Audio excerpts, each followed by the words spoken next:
Welcome to Speidel's California Minute. I'm your host, Catherine Zidane. This week we're talking about the process for filing a protective claim for refund.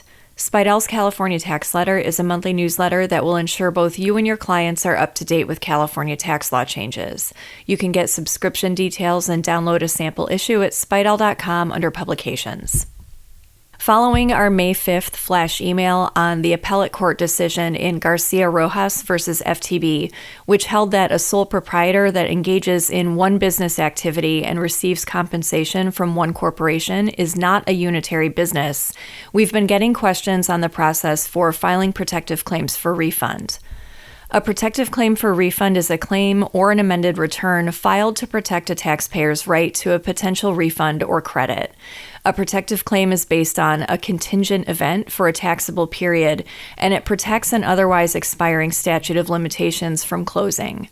Contingencies may include pending litigation, an ongoing dispute in another tax jurisdiction, a court decision that may reverse the tax authority's position, the tax authorities reversing their own position, or an estate that incurs administrative expenses after filing an estate tax return.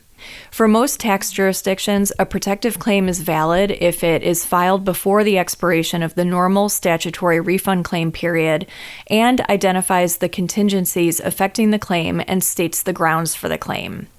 However, it's important to note that amounts paid more than 7 years before the date the total amount due is fully paid cannot be refunded. A protective claim for refund is filed in one of the following ways. On Schedule X for Form 540, California Explanation of Amended Return Changes, with the protective claim box checked on Part 2, Line 1. On Form 100X, Amended Corporation Franchise or Income Tax Return, with protective claim written across the top and check Yes in Question G, or by writing a letter to the FTB with protective claim at the top. The letter has to include specific information about the issue involved, the pending case, and the amount of the claim, and the letter has to be signed.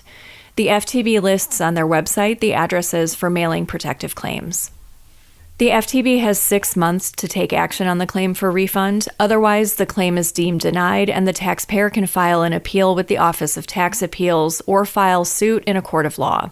If the FTB denies the claim for refund within 6 months, the FTB's denial is final 90 days from the notice of action, unless the taxpayer files an appeal with the Office of Tax Appeals within that period. Generally, there are 2 situations in which a protective claim is not necessary for California purposes: when a taxpayer believes that a state overpayment will result from a federal audit, and when a federal or state waiver of the statute of limitations is in place.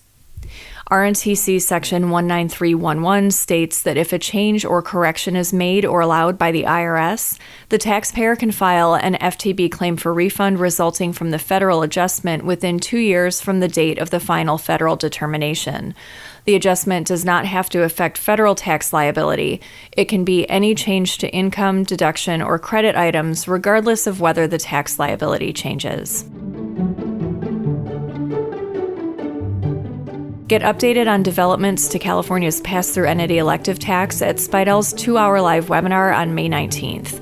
We'll cover the requirements for pass-through entity elective tax payments, why June 15th payments are still important, how to decide if making a 2026 pass-through entity tax election will benefit a client, and much more. For details and to register, go to speidel.com and click Webinars. That's all for this week. Join us next time for another episode of Speidel's California Minute.